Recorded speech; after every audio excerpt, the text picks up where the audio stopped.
First అంతా చూస్తున్నప్పుడు ప్రియాలానే ఉన్నారు కానీ చూసే కొద్ది వర్షాలాగా కనిపిస్తున్నారు. జబర్దస్త్ చాలా మంది అలా అన్నారు కొంతమంది. ఈ పర్సన్ తో చేయాలని ఒక డ్రీమ్ అయితే ఉంటది. సో అట్లా మీ డ్రీమ్ ఎవరు అని ఊహ తెలిసినప్పటి నుంచి కూడా చిరంజీవి గారు అంటే యూజువల్ గా ఆయన అంటే ఇష్టం. వర్క్ అయితే ప్రభాస్ గారితో చేయాలి. వర్క్ చేసిన మూవీస్ లో మీకు సాటిస్ఫాక్షన్ ఇచ్చిన మూవీ శ్రీనివాస కళ్యాణం. చాలా ఎడిటింగ్ లో ఎగిరిపోయింది మూవీ అంతా. వేర్ ఇస్ ద వెంకటలక్ష్మి కూడా త్రూ అవుట్ క్యారెక్టర్.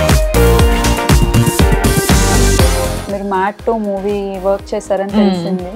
సో ఎలా అనిపించింది మూవీ? చాలా అండి, అసలు డైరెక్టర్ గారు అయితే బంగారం అని చెప్తాను. ఆయన 4 years లవ్, ఆ తర్వాత మ్యారేజ్ అని చెప్పేసి కలిసి ఉండడం 4 years ఉన్నాం. ఎందుకు బ్రేక్ అయిందని చెప్పి తనకి అనుమానం ఏంటంటే ఈ మోడలింగ్ ఫీల్డ్ వల్లనే. దీనివల్ల నా లైఫ్ చేంజ్ అయింది అన్న టర్నింగ్ పాయింట్ ఏమన్నా? ఈ రోజు ఉండి మన పక్కనే ఉండి రేపు మనకు గోతులు తవ్వేస్తారు. హాయ్ అందరికీ నమస్కారం, నేను మీ anchor Tripura. Welcome to I dream media. ఈ రోజు అయితే మీ ముందుకి ఒక beautiful influencer and actress, model ఏదైనా చెప్పుకోవచ్చు, తననైతే తీసుకుని వచ్చేసాను. సో తన లైఫ్ జర్నీ ఎలా ఉంది ఏంటి అనేది మనం ఇప్పుడు ప్రియాని అడిగి తెలుసుకుందాం. హాయ్ ప్రియా నాయుడు. హాయ్ అండి, ఎలా ఉన్నారు? బాగున్నాను. సో యాక్చువల్గా మిమ్మల్ని ఫస్ట్ అనుకోవాలంటే మోడల్ అని చెప్పేసి. యా అలా ఉంటాను. సో ఏ ఏజ్లో మీరు మోడలింగ్ స్టార్ట్ చేశారు? 10 years బ్యాక్. 10 years back. అయితే ప్రియాకి ఇప్పుడు ఎంత ఏజ్ ఉండొచ్చు? మీరు ఎంత గెస్ చేస్తున్నారు? నాకు ఒక 30 క్రాస్. సో 10 years బ్యాక్ అంటే ఒక 21, 22 ఏజ్. యా, నేను ఇండస్ట్రీకి వచ్చి 10 years అవుతుంది. దానికి ముందు మోడలింగ్ అనమాట. ఓకే, దానికి ముందు మోడలింగ్. అసలు మోడలింగ్ చూస్ చేసుకోవాలని ఎందుకు అనిపించింది? సో హైట్ అడ్వాంటేజ్ కదా నాకు. హైట్ వల్ల తీసుకోవాల్సి వచ్చింది. చూస్తూ ఫ్రెండ్స్ చాలా మంది ఉన్నారు అందులో. సో ఆ ఫీల్డ్ బాగుంది అనిపించి తీసుకున్నారు. సో ఏమన్నా అంటే మోడల్స్ అంటే నార్మల్ గా ప్రోగ్రామ్స్ కి అటెండ్ అవ్వడం అట్లా చేస్తుంటారు. ర్యాంప్ వాక్స్, ఏదైనా విన్ అవ్వడం కానీ? నోనండి, అదంటే యాక్చువల్గా మాది ప్రాపర్ వైజాగ్. ఇక్కడ మిస్ వైజాగ్ దాంట్లో ఎందుకో నాకు అంత ఆ లైన్లో ఇప్పుడు వెళ్ళలేదు. నేను విన్నాను లైక్ మోడలింగ్ ఫీల్డ్లో ఎవరైతే జడ్జెస్ ఎవరైతే ఉంటారో వాళ్ళతో ఎక్కువ క్లోజ్ ఉంటేనే మనకి ఆ ఫీల్డ్ ఉంటాయండి. ఏ ఫీల్డ్లో లేదు చెప్పండి. సాఫ్ట్వేర్ జాబ్ చేసే వాళ్ళు హెచ్ఆర్తో క్లోజ్ లేకపోతే ఊరుకోరు. సో ఈవెన్ షాప్స్ లో కూడా ప్రెసెంట్ అదే నడుస్తుంది. మేనేజర్ దగ్గర అణిగి ఉండి వాళ్ళు ఏమన్నా అంటే మనం పడేటట్టు ఉంటేనే మనం సర్వైవ్ అవ్వగలుగుతాం. లేకపోతే ఎక్కడన్నా డామినేషన్ ఉంది, ప్రతి ఫీల్డ్ లోనే ఉంది. కాకపోతే ఏంటంటే ఇండస్ట్రీ అనేసరికి మూవీ ఫీల్డ్ అందరికి కొంచెం చులకనగా కనిపించి దీన్ని మాత్రం ఫోకస్ చేసి హైలైట్ చేసి చూపిస్తారు. మీరు అలా ఫేస్ చేశారా? అంటే ఉంటాయి కదా, ప్రెషర్స్ అన్నిటిలో ఉంటాయి. ఏ ఫీల్డ్ లో ప్రెషర్ లేకుండా ఉంటా చెప్పండి. సో అందుకని ఆ మోడలింగ్ ఫీల్డ్ తర్వాత మీరు సీరియల్స్? First starting serials. ఏ సీరియల్స్ చేశారు? నేను ఫస్ట్ దూరదర్శన్ లోని అక్షయ కలశం అని చెప్పేసి ఒక చిన్న క్యారెక్టర్. అసలు యాక్చువల్లీ చెప్పాలంటే అందులో యాక్టింగ్ రాదు నాకు. చాలా పాపం వాళ్ళు నేర్పించి చేపించారు నాతో. ఈ రోజు నాకు వాళ్ళు పెట్టిన ఫుడ్ అని చెప్పొచ్చు నాకు ఇది. లైఫ్ లో ఎవరైనా థ్యాంక్ఫుల్ ఉన్నారు అని అంటే? ఉన్నారండి, వాళ్ళనే కాదు, కొంచెం వాళ్ళు అంటే యాక్టింగ్ రాకుండా తీసుకొచ్చి ఇండస్ట్రీలోని పరిచయం చేయడం అనేది అది చాలా బిగ్ టాస్క్. మనకి నేర్పించి చేయించుకోవడం అంటే అప్పటికి చాలా మంది ఉన్నారు కదా. 2014 అనమాట నా స్టార్టింగ్ కెరియర్. సో చేసిన తర్వాత ఆ సీరియల్లోనే నాకు ఒక మేనేజర్ ప్రవీణ్ గారు అని పరిచయం అయ్యి ఆయన మా టీవీలో అష్టాచమ్మ సీరియల్కి పిలిచారు. అప్పటికంటే చూస్తూ మనం ఉంటుంటే నేర్చుకుంటాం కదా. సో అట్లాగా కొంచెం నేర్చుకున్నా. సో ప్రెసెంట్ మీరు మ్యాట్ టు మూవీ వర్క్ చేశారని తెలిసింది. చేశాను. సో ఎలా అనిపించింది మూవీ? చాలా అండి, అసలు డైరెక్టర్ గారు అయితే బంగారం అని చెప్తాను. ఆయన అసలు చాలా down to earth person.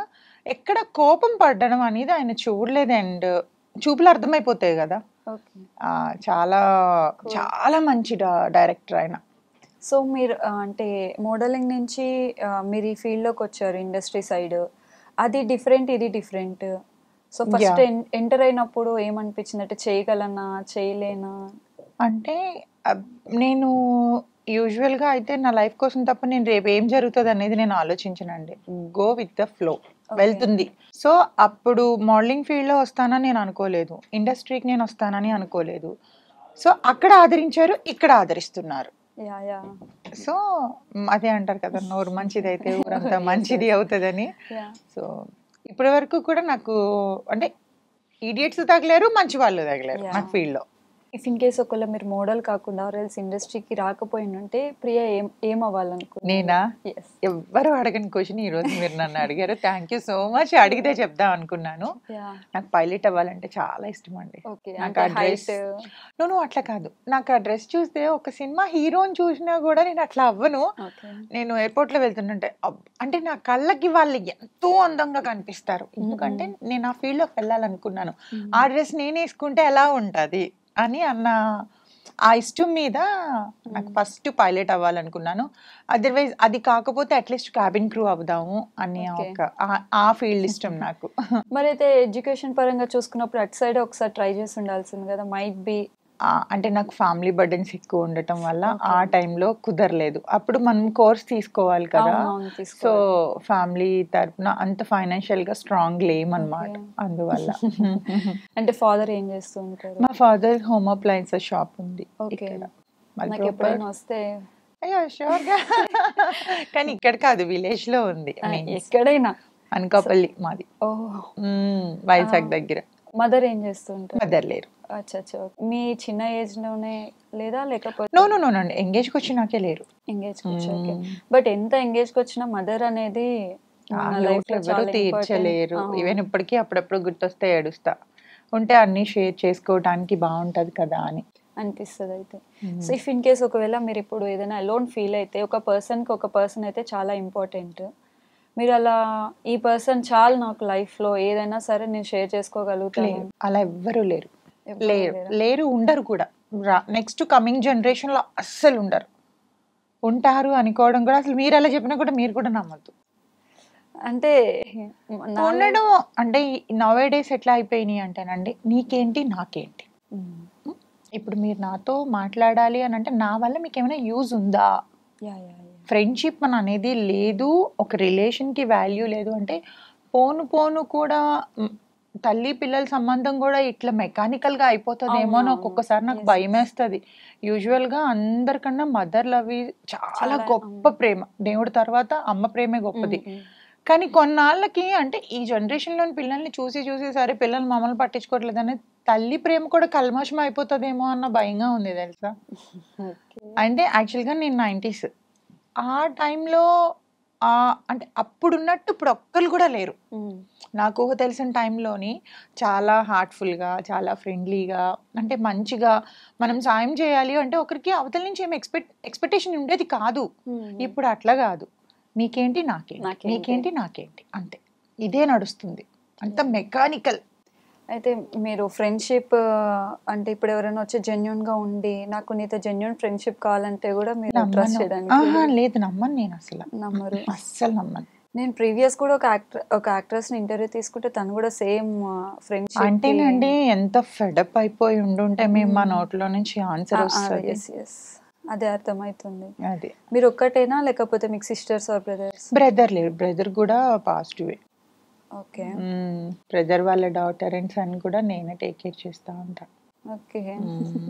So me mother తీర్చలేంది మీరు? అదే అంటున్నాను, మన తల్లిదండ్రులు చేసిన కొంచెం మైనర్ మిస్టేక్స్ అన్న అవి మనం చేయకూడదు.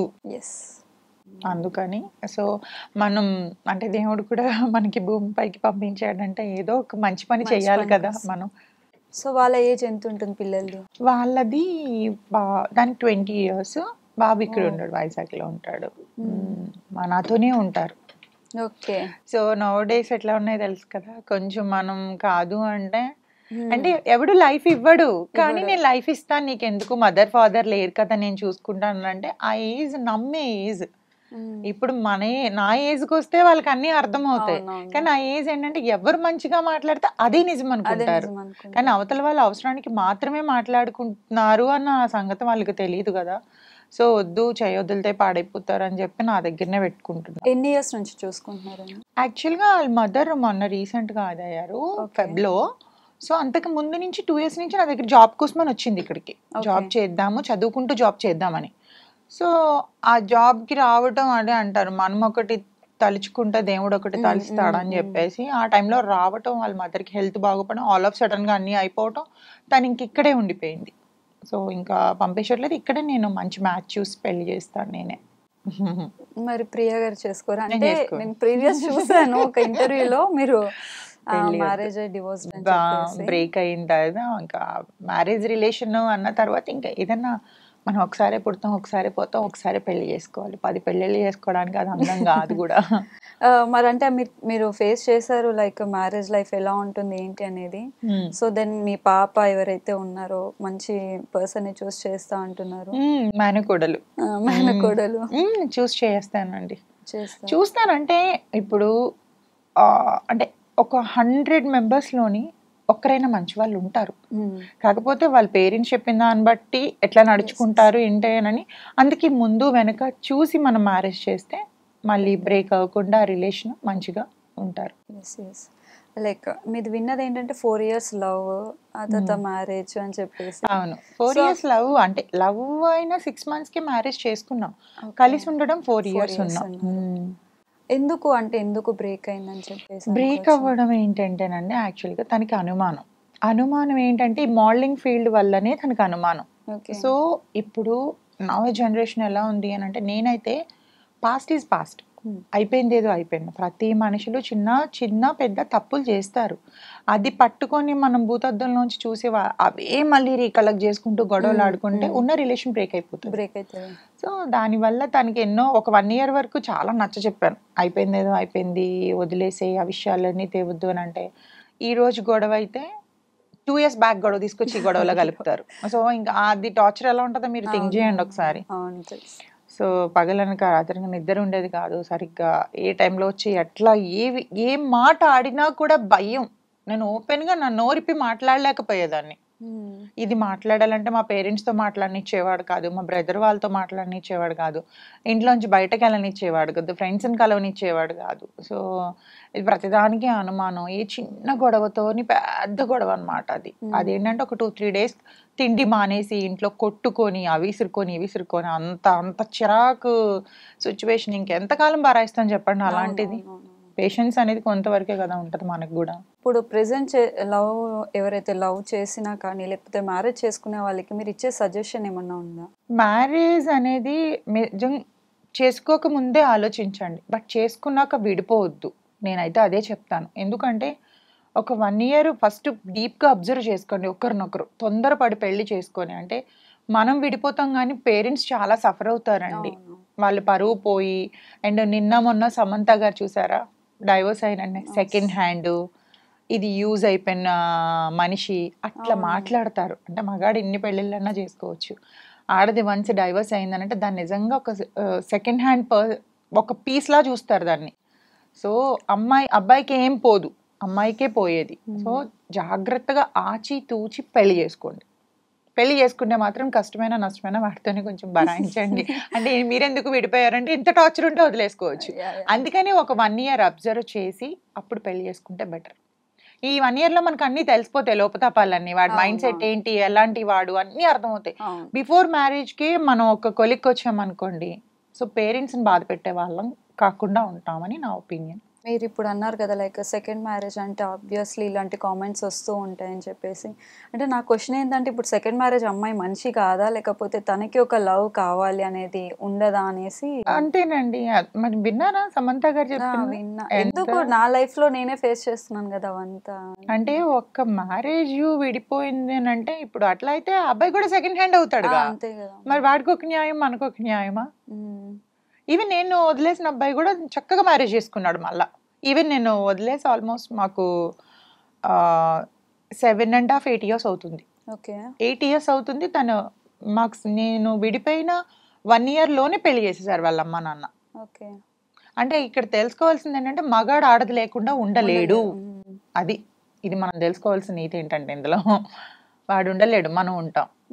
మన రెస్పాన్సిబిలిటీస్ అది అలా ఉంచితే ప్రెసెంట్ ఎలా అయిపోయినారంటే ద వే ఆఫ్ డ్రెస్ చూసేసి, లేకపోతే మనం ఎలా మాట్లాడుతున్నాం. తప్పండి.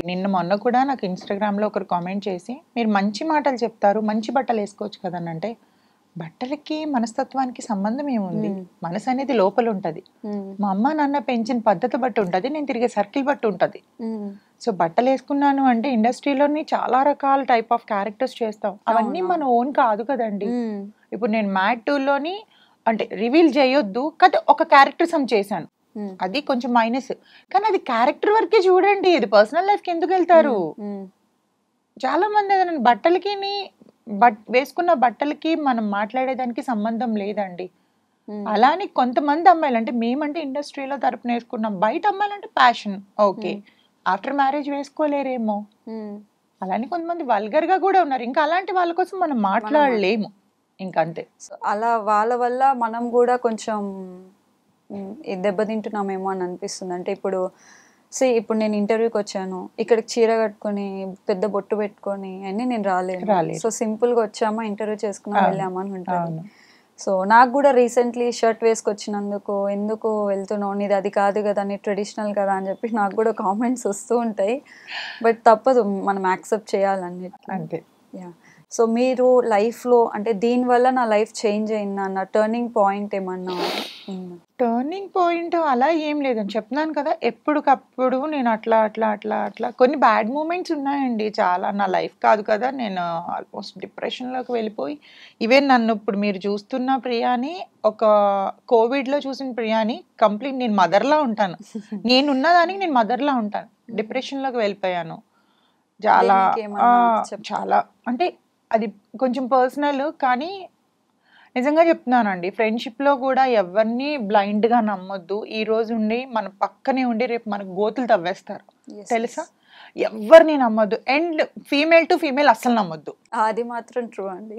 ఫీమేల్ టు ఫీమేల్ ఈ రోజు మేము అంటే ఒక అమ్మాయి చేసిన పనికి మేము ఎంత సఫర్ అవుతున్నామో అది పైన ఉన్న భగవంతుడికి మాకు మాత్రమే తెలుసు. అది స్టిల్ నా ఇప్పటికి మేము ఇబ్బంది పడుతూనే ఉన్నాం ఫ్రెండ్షిప్ చేసిన పాపానికి. అంత నిజంగా చెప్తున్నాను, దయచేసి అమ్మాయిలతో మాత్రం చాలా కేర్ఫుల్గా ఉండండి, అమ్మాయిలు కూడా. అందుకే నేను ఎప్పటి నుంచి నేను ఫ్రెండ్షిప్ అందరితో కట్ చేసేసానండి. ఈవెన్ అంటే అది చెప్పినాను, ఇప్పటికీ కూడా మా లైఫ్ మీద పడిపోయింది అది. మేము పీక్కోలేకపోతున్నాం దాంతో, ఇప్పటికీ బయటికి రాలేకపోతున్నాం అందులో నుంచి. ఒక అమ్మాయి సరదాగా సిల్లీగా చేసిన పని, తను బాగానే ఉంటది, తను హ్యాపీగా పెళ్లి చేసుకొని ఉందండి, పెళ్లి చేసుకొని పిల్లని కానది తెలుసా. అంటే ఒక ముందు వెనక ఆలోచించకుండా ఫ్యామిలీస్ అంటే హెల్ప్ చేసే చేతినే నరికేస్తారు. మనం ఎవరైతే సాయం చేస్తామో వాళ్ళ చేయినే నరికేస్తారు. సో అక్కడి నుంచి నేను ఫ్రెండ్షిప్ కానీ మనుషుల్ని నమ్మటం కానీ కంప్లీట్గా మానేశాను, ఇంకా అస్సలు బాబోయ్. అందుకే నాకు డాగ్స్ అంటే చాలా ఇష్టం అండి.